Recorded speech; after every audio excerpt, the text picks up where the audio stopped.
everybody! So I'm going to make this video to talk a little bit more about my Auschwitz experience.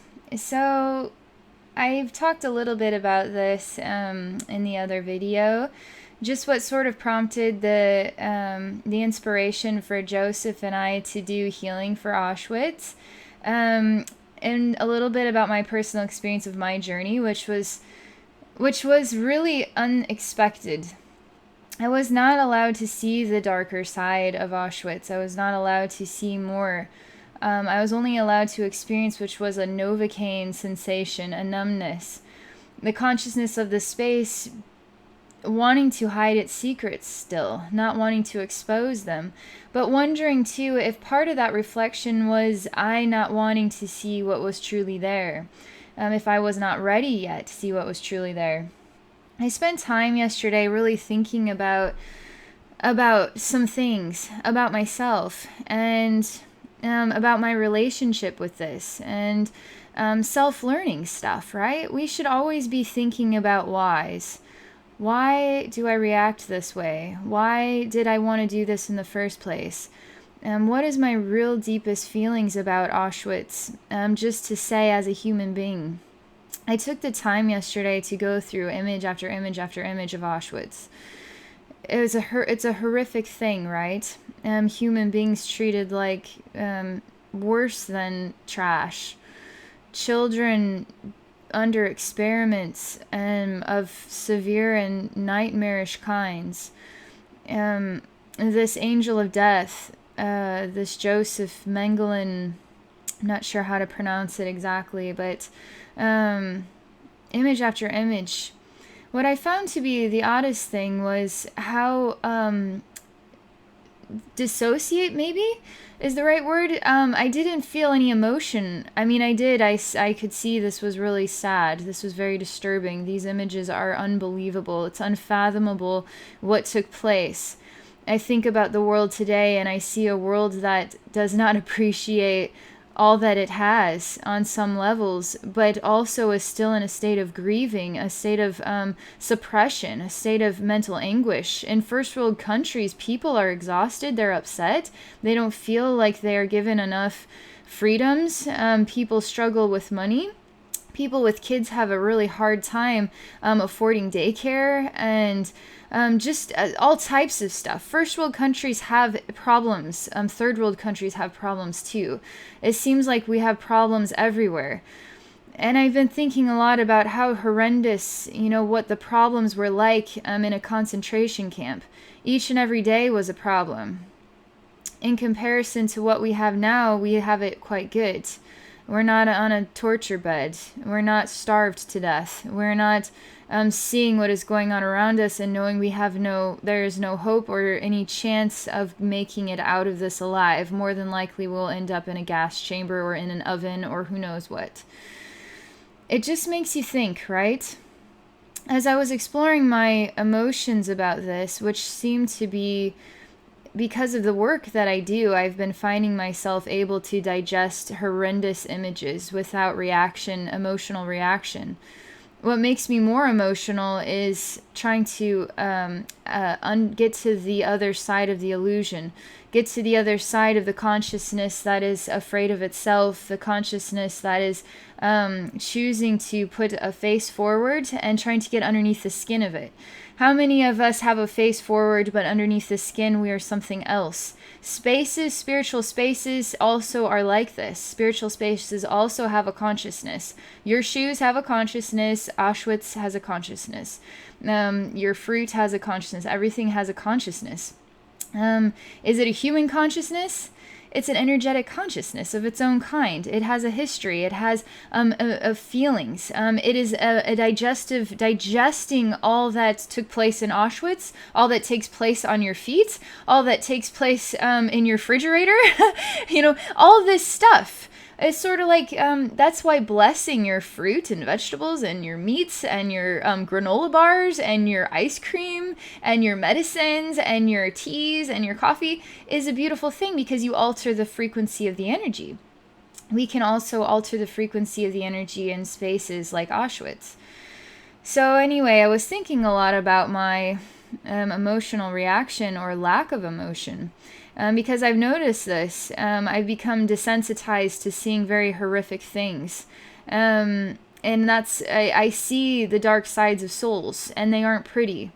But I also don't, from my learning, from my life journey, from my experience, I don't feel sorrows anymore about that. I don't feel sorrows because I no longer see horrendous, horrific, ugly, nightmarish things as what it is in that frequency, as evil, as dark. I see it as either opportunity for love or it is love. So how could I possibly see Auschwitz as love? Does that make me a really fucked up person? Does that make me really jacked up in the head to see Auschwitz as love? That was the hardest thing I was struggling with yesterday is, am I mentally insane? Have I completely lost it that I would have no emotional reaction to these things but only see it as beautiful, as a gift of love, as a gift of soul learning, as a gift of opportunity for transformation? I see those souls that went through those horrific experiences as extraordinary. Absolutely mind-blowingly, it brings tears to my eyes. I have gratitude for the sacrifice. When I look at their tortured, mangled bodies, I feel nothing. When I look at the soul that endured it, I see light on a level that brings me to my knees and brings tears to my eyes. When I think of this angel of death man, I see sadness in a way that his soul has forgotten what love is. And we need every human being on this planet to share love with his soul, to help him forgive himself. Souls do horrendous things when they can't find God, when they can't find unconditional love, when they can't find the frequency of Christ consciousness or the frequency of kindness or love. We don't know what manifested that as a man. We don't know what manifests the psychopath. Sometimes it appears as though they're sort of born that way. But if they are born that way, then what is their soul journey? Should we hate them because they were born that way, or should we help them discover the love that they are? Should we never give up on them? I'm telling you, there's a huge message here with Auschwitz, and I'm still trying to discover it within myself. I'm trying to learn more about myself in order to discover this. I've been perplexed. I'm just going to pause for a moment.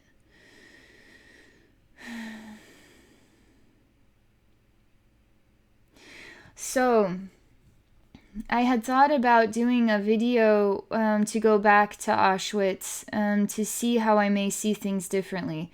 Joseph's journey experience was exactly what I anticipated it to be for myself, but it wasn't that for me. And it's good that it wasn't that for me, because it wasn't that way for me, so I could discover this wisdom and have this video made to talk about these things. It's beautiful to have people talk about stuff without ridicule, without snuffing up your nose and saying, you are a horrible person because ... I really am trying to see an alternative perspective, because I'm starting to see that the chaos and the terror of this world is really just human beings needing hugs. And that Auschwitz, that World War II, is an absolutely amazing opportunity for us all to think about love, to think about opportunities where we can make a difference, so we don't ever have to see human beings put to slaughter in this way. So we can see a world where we can be in harmony. Doesn't matter if you're Jewish or you're Catholic or you're Protestant or whatever.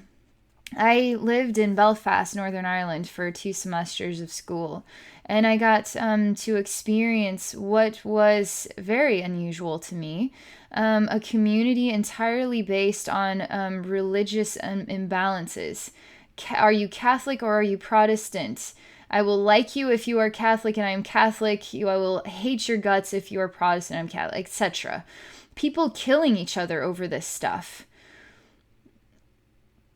I'm just sort of in a daze about this.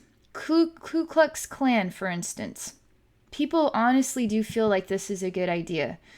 To speak out, to speak their opinion. Is their opinion incorrect? Is killing black people a good thing or a bad thing? Maybe if we take out black people and just say, is killing a good thing or a bad thing? Answer the question. Is killing a good thing or is it a bad thing? And then explain to me why. Why is it a good thing or a bad thing? Because we really do support killing people in America. We support killing people as long as the government says that it's okay. Because those people are bad people that we need to kill. Now let's take this back to World War II. If we did not kill people in World War II, it could be a totally different world, right? So maybe killing people is okay. So let's go back to Ku Klux Klan. Killing black people, was that a good idea or is that a bad idea? I want to get to the bottom of this. Because Auschwitz, it was a very good idea to torture human beings, right?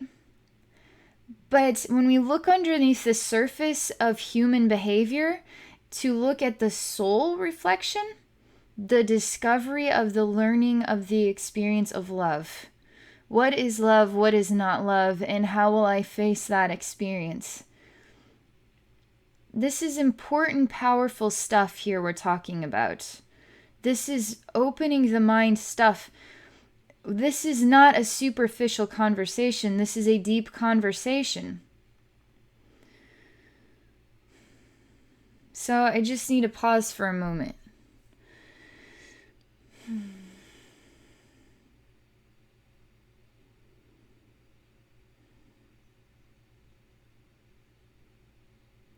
So how do we manifest a world where we choose love? How can we help souls like Joseph Mengele? How can we help them instead of try to fight them? How do we transform them? How do we transform Hitler? How do we transform Archangel Lucifer? He too has a dark side. He too has an extraordinarily light side. Beautiful, extraordinary angel. Souls do this. Souls explore how terrible they could be. I talked about this in the other video. I talked about what I have discovered, reflections of past lifetimes that I have discovered. Scenes. I was laying on my couch one evening, and out of nowhere, I was pulled into a vision. In this vision, I knew in my heart exactly who this person was, one of my close friends. And in the vision, I was on a table as a woman, and I was being slowly cut into tiny little cuts. It was horrendous, hours and hours and hours. And the more I would cry or scream, the more it was delightful to this person, this man that was torturing me. And he wanted to torture me in a way that was going to be precise, and it was going to be beautiful. It was going to be mathematical, and it was going to be perfect in design and implementation. And it was orgasmic. It was orgasmic for him to do this to me. I experienced this as though I was really there enduring this moment. That his in this body was like looking into eyes that had no soul, that were just dark. It was like there was no light inside there. There was only what was a blissful pleasure to manifest terror. And my spirit guides, we talked about who this person was, and they said, do you still care about this person? Do you still love this person? They say, I love this person more now than I have ever loved this person before. My spirit guide said, so you love this person more, knowing that they put you on a torture bed and hacked you into pieces. You love them more now than ever before? And I said, yeah, I really do. So what do you think about that? This person is an extraordinary human being. This person has an extraordinary soul that has seen what endured an experience of separation from light in order to comprehend what that is like, and now returning to the light in order to heal those behaviors in whatever way he is meant to. So what do we make of this in the end? When you start to discover that in the end we are all soulmates on a journey of love, learning about love in so many different ways, when you start to discover this, you see a whole new side to what life is actually all about. And in the end, we just need to choose to be as big of lovers and big of hearts as we can, to choose acceptance in what we have and what we can conquer or accomplish at that time, and to love ourselves, even if we can't understand ourselves yet. What is life? It's a journey of self-discovery for a lifetime. I, Abbey, will be learning about myself for my entire life. And I take this to heart. How can I be the best psychic or spiritual healer if I do not choose to continue to go deeper inside my soul, inside myself, to discover more of who and what I am in order to be that much more for others that I'm here to help discover more about themselves? I'm constantly exercising every single day my ability to expand self-awareness, self-love, and self-discovery on so many levels, just as a human being living a human life, but also as a soul, here as a soul, an infinite soul. In the end, what do you think about Auschwitz? What do you think about Auschwitz on the human scale, but what do you think about Auschwitz on a spiritual level? Do you think Auschwitz should remain a cemetery of gruesome memories? Or do you think Auschwitz should be transformed into a garden to say thank you to all of those souls that gave their life so we would have Auschwitz as a memory of what is not love? I feel in my heart that I would love to see Auschwitz dismantled, and to have human beings from those family members of those families be given a sack of seeds, that many millions even of people came over the course of months or a year, who knows, to help dismantle it. As a human race, we dismantle Auschwitz as a symbol of us choosing love now, moving forward, not choosing to remember this for the terror and the gruesomeness, but remember it as a gift of love and sacrifice of the soul journey. To dismantle it piece by piece in love and connectedness. Black people, Asian people, Indian people, Native American people, white people, people of all races, even people of the family members who died, people from everywhere. We can find them that can be there. And students and children even, to participate, and opening it up to becoming a garden of love, a memory of love and not a memory of pain. To plant seeds, to grow trees that bear fruit even, to have it as even so beautiful that people would want to go there to be in reverence of the souls, to be in reverence in a state of love and peacefulness and joy and reverence of the souls, not to be in horror, not to be in despair, not to be in anguish, not to be in grief of what happened to those souls, but to be in reverence. Don't you think it's time we start being in reverence of the way Jesus lived his life and the amazing soul that he was? Or do you think we need to continue to feel despair over how the tragedy of his death and the symbol of society that sort of reflects outward? Somehow, some way, we need to start transitioning, transforming what are reflections of anguish, despair, terror, hatred, chaos into reflections of pure, intimate love and reverence of souls, of humanity, of human evolution, of all of that. All right, so this is all I'm going to share for this video message.